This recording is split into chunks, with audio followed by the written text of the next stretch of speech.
We'd like to thank Montecito Bank and Trust for their generous support in making Scam Squad possible. I'm Patty Teal. And I'm Deputy District Attorney Vicki Johnson. Scam Squad is up next. Sound off. 1, 2. Sound off. 3, 4. 1, 2, 3, 4. Scam Squad. Welcome to Scam Squad. I'm Patty Teal here as always with Deputy District Attorney Vicki Johnson. Hi, Vicki. What do you have for us today? Hi, Patty. Well, a couple of weeks ago, you posed an interesting question, which was, how can anyone fall for a romance scam? You know, Vicki, that does puzzle a lot of our listeners. And you gave an explanation that was very good. But do you have more insights? I do. What I came across is something that I think is very revealing. It's a story which explains how it happens, how somebody could fall for a romance scam. And I'm going to read the story to you. So here goes. Sue just lost her husband. They had a great 40-year marriage. Like most people, she had friends and family around to help her through her grief. But as the weeks went on, people got back to their normal lives, and Sue was left more and more on her own. Her loneliness continued to grow each day. She found herself on her Facebook page, reminiscing about old times and memories of her late husband. She posted pictures of vacations they took, cars they bought, and other memories to help her feel not so alone. Then one day, a message alert dings, telling her someone is sending her a note. It reads something like this. I know you don't know me, but I saw your posts just scrolling through Facebook, and like you, I lost my wife to cancer 7 years ago. I just want you to know that it gets easier, but it never goes away. Stay strong, Bob. What a beautiful message to receive from a complete stranger. Sue replies with a thank you and a heartfelt message of grief for this stranger and a lot of gratitude to have someone who truly understands her. Bob and Sue develop a quick bond. They become internet friends and start to chat daily. Daily turns into multiple times a day, which quickly turns into a nonstop chat thread between the two. Bob tells Sue he is a hardworking widower living in Eastern Europe with dreams of coming to America, and he's been saving his money to do just that. He tells her that when he gets to America, he is going to take her out to dinner to thank her for helping him through his grief. Wow. I really can see how she was the perfect victim. And unfortunately, she gave out too much information on social media.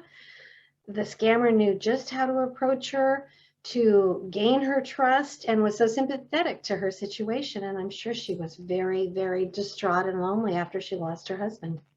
Yes, and sadly, Bob isn't a real person. Well, he is, but his name isn't Bob, and he's not a widower. And he certainly is not a hardworking person. He's running a romance scam.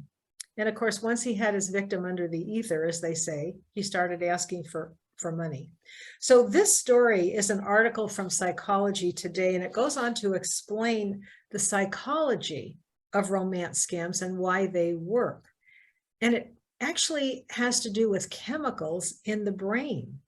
So these emotions trigger chemicals like dopamine, which makes us feel giddy and lovesick. We've all felt that in the beginning stages of our romance. And oxytocin, which happens during the attachment phase. So we stop thinking with our rational brain.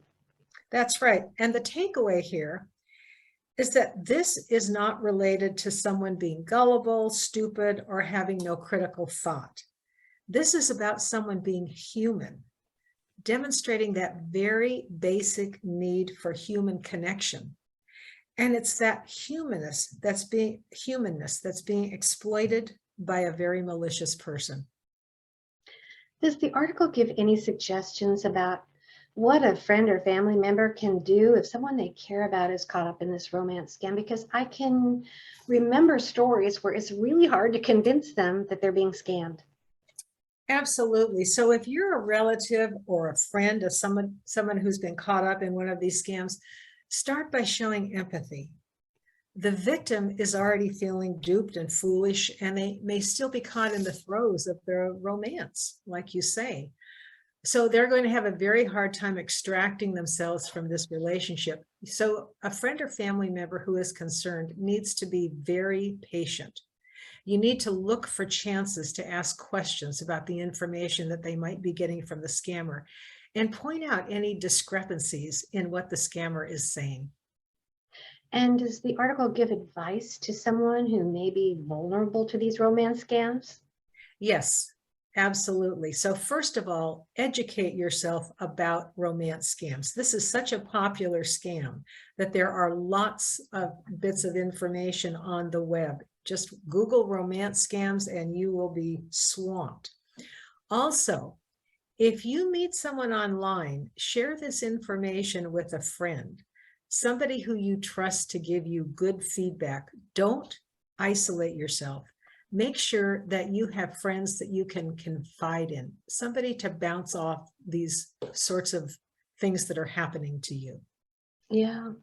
And I remember, I don't know, I'd have to look up the number, and if I can find it, I will, but there's even like a support service for people who have been victims of romance scam. I think that AARP has. Absolutely. Yeah. If you Google AARP and you want to get involved in one of their groups, they have excellent support groups for people that have gotten involved in these romance scams and are having a hard time extricating themselves. Yeah. Thank you, Vicki. Would you share your fraud hotline number with our listeners? Yes, area code 805-568-2442. And again, 805-568-2442. And if you have a story that you would like to share or just a question, I am happy to get your phone calls. Oh, that sounds great. And please subscribe to our channel, whether you're listening or whether you're watching on YouTube, so that you don't miss a single warning. We'd really appreciate it. Now, Patty, I've got some good news. Shall I share that right now? We must have the good news. Yes. Okay. Well, I thought this was an interesting follow-up, because a couple of weeks ago, I shared some good news about a jail inmate who, while in jail, was committing another crime. She was successfully running an unemployment insurance scam until she got caught. So just coincidentally, last week, I got another bulletin about another inmate running a scam while she was in prison. And here's what she did. She and other inmates got a hold of some contraband cell phones. They used these cell phones to access internet websites which contained names, addresses, and telephone numbers of their potential victims. And they called these victims pretending to be from law enforcement, telling them that they had failed to appear for jury duty, a warrant had gone out for their arrest, and to avoid being arrested, they needed to pay a fine. So, of course, in order to pay this fine, they had to go out and buy gift cards and give the card number to the inmate. The inmates then gave these numbers to co-conspirators on the outside who could access the funds for them.